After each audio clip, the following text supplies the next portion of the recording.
I've got a speech about Inuits.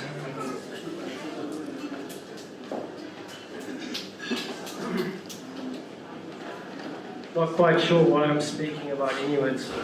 Fuck, it's hard to read in this light. Oh, you've lost. Should have it there. Did you? Alright. You want mine? What's this?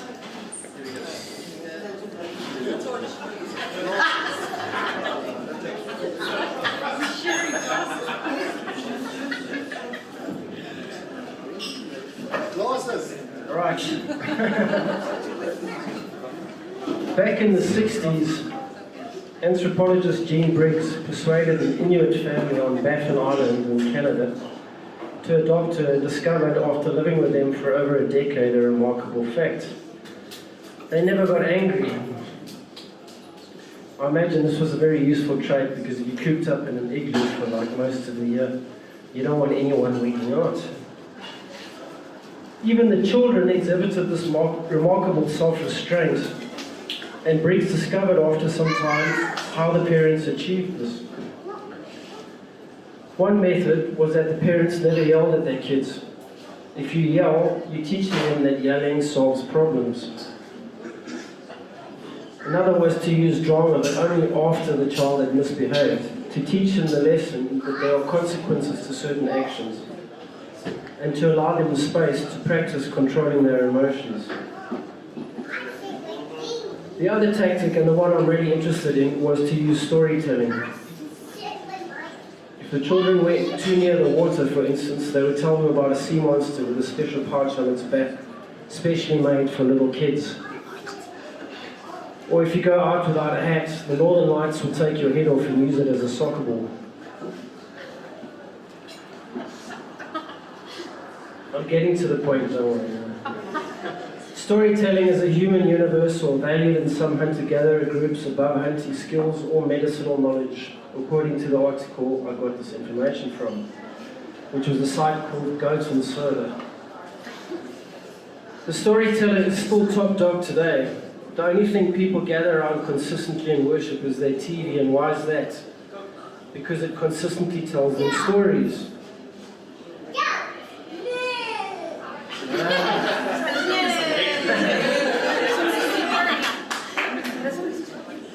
The Inuits realized that children learn best through things that are interesting to them, and stories are by their nature far more interesting than bare or yelled statements. Like, shut up! On the subject of interesting, I asked a music therapist recently, what is it that calms their patients? And she said, well, it's harmonious melodies with steady, slow rhythms, which is kind of obvious, but she also said you have to keep the tune interesting, with slight variations every now and then. So again, the mind wants to follow new paths, and when it does, it relaxes. Back in my youth, the things that I found interesting were actually cliches: sex, drugs, and rock and roll. I liked instant, full-volume, thrilling gratification. But these days, it's stories I'm interested in. These stories may be in films, and I watch one almost every night, or they may be in books. I read every night after my film or series episode because stories take me away from the house and the city and the country I live in. I do find great satisfaction in routines and in waking each morning with my wife and pets beside me.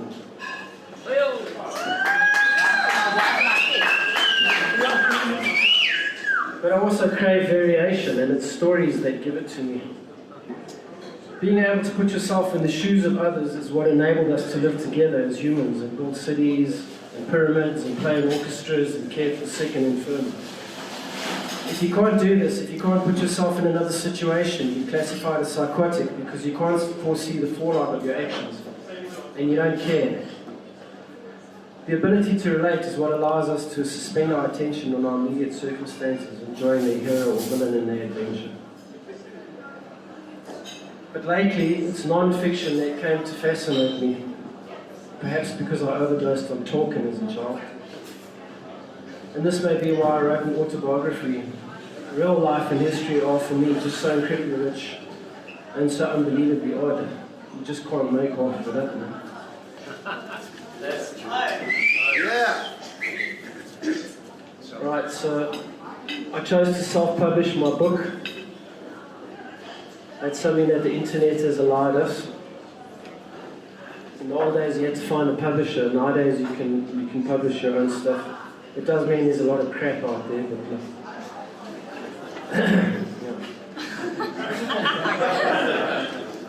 I did send my manuscript to a couple of publishers and they weren't interested. And usually I'm really patient, and my friends and my lovers will testify. Virtue and patience, yes, that's me. Anyway, I stuck my book online, and for anyone who wants to write their own book, it was quite a useful sort of tactic, because I managed to sell over 30 copies, and that paid for half of the printing costs of the hard copy. Hopefully I'll still find a publisher, but if not, I've been able to do it my way. My way. And there wasn't some fucking publisher telling me to change this or that in my book. So I enjoyed that. I did get a lot of guidance, so I could safely say it was a group effort to put 3 Foot Tiger together. But it's also been pretty lonely the past 3 years, sitting in front of a computer, dredging up my sordid past.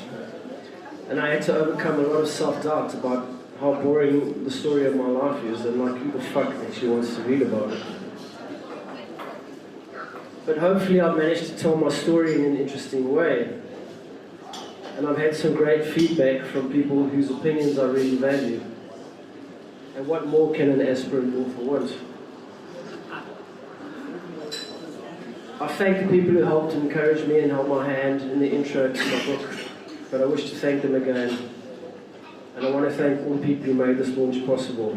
And Jonathan for his fantastic speech, and Graham for the venue, and my wife for being here every step of the way.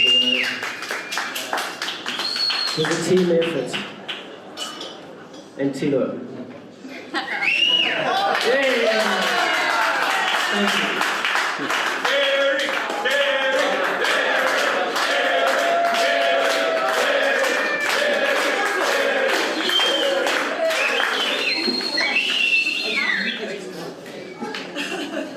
Alright, so I'm going to do a reading. Do you guys want a reading about my early days or my later days, or both? Early. Random selection.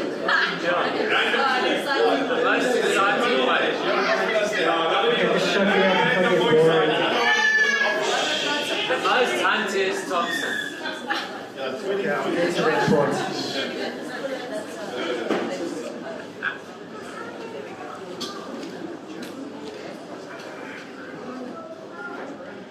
I'm born in a time of turmoil. All times are times of turmoil. In a country then known as Southern Rhodesia, named after Cecil John Rhodes.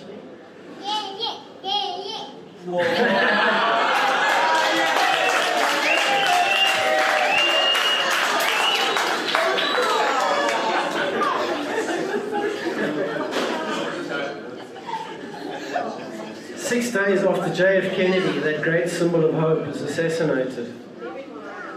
The first petrol bombs have already been thrown by blacks opposed to colonial rule, and the Unilateral Declaration of Independence, or UDI, is declared 2 years later, when Rhodesia breaks ties with Britain and becomes its own, if globally unrecognized country. I think South Africa and Israel recognize it. The Sharpeville massacre has just rocked South Africa beneath us. The Vietnam conflict is escalating. The Six-Day War in Israel is just around the corner, as are the Paris riots and the civic society upheavals across America. The baby boom is about to be replaced by Generation X, are rethinking things. I'm a fat child at first, oddly brown in colour. which doesn't sit too well in a colony where colour defines your class, social status, access to public amenities, and a host of other things.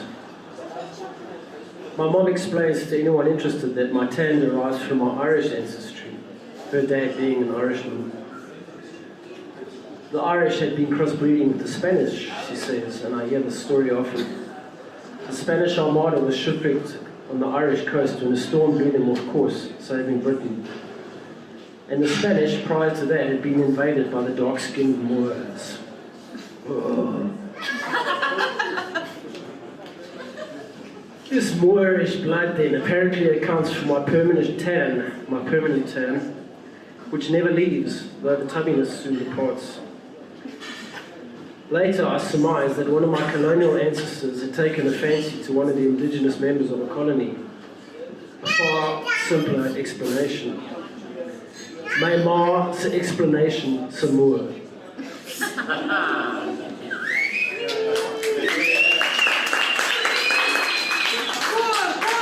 Is that enough? Do you want more?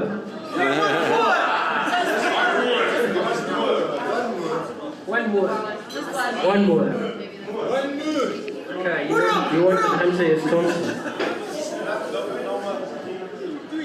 He's all innocent, though.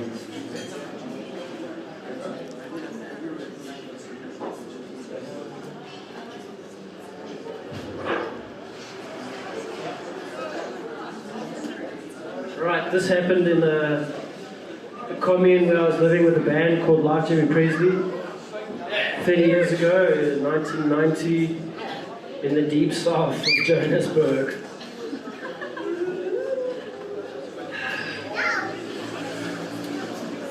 I awake one morning in an incredible amount of pain, in particular in my face and my hand. I'm also covered in blood. The scariest part is I've absolutely no recollection of what's happened and how I came to be in this state. I go to the bathroom to look in the mirror. It's been shattered at the lower right-hand corner. Examining my damaged right hand, the cuts appear to match the blow the mirror has been dealt. I conclude it's me that hit it. The kitchen is a blizzard of destruction. Almost every breakable object is shattered. Others lay strewn across the floor. The members of my commune slink past and won't talk to me. Eventually Tabs, my girlfriend at the time, whose nose is severely swollen, fills me in. We'd been out jawing and got back late, and the party continued in our kitchen. At some point I'd gotten into an argument, refused to back down, then began to trash the place. Apparently I took a broom to the kitchen crockery. When my friends tried to restrain me, I tried to trash them too. Finally they had to lock me out. I took far too many drugs that night. I added it up later, it was about 15. The LSD kept me awake despite the downers, allowed me to drink past the point where I normally have passed out. I had prior to this begun to experience episodes of alcohol-induced amnesia, where my behaviour was decidedly antisocial, according to reports from my mates. Once I leapt onto a fire and started dancing around it before someone pulled me to safety. This violent incident occurs 7 years after my national servitude, when I first get to Joburg at a time of great flux in my life. Perhaps it was a bad combo of drugs, perhaps I was still filled with anger left over from the war I'd fought in. One never really knows why we do these things. Was it because the stars were in a certain position, or was it what I ate for breakfast? Whatever the cause, this episode freaks me out. I decide I have to watch my drug consumption, get some work, get a grip on things. It's a definite turning point. When I feel myself getting drunk at Jaws, I walk home, sobering up as I go. I get to see a lot of Joburg dawns. Walking becomes the meditation that restores my sanity.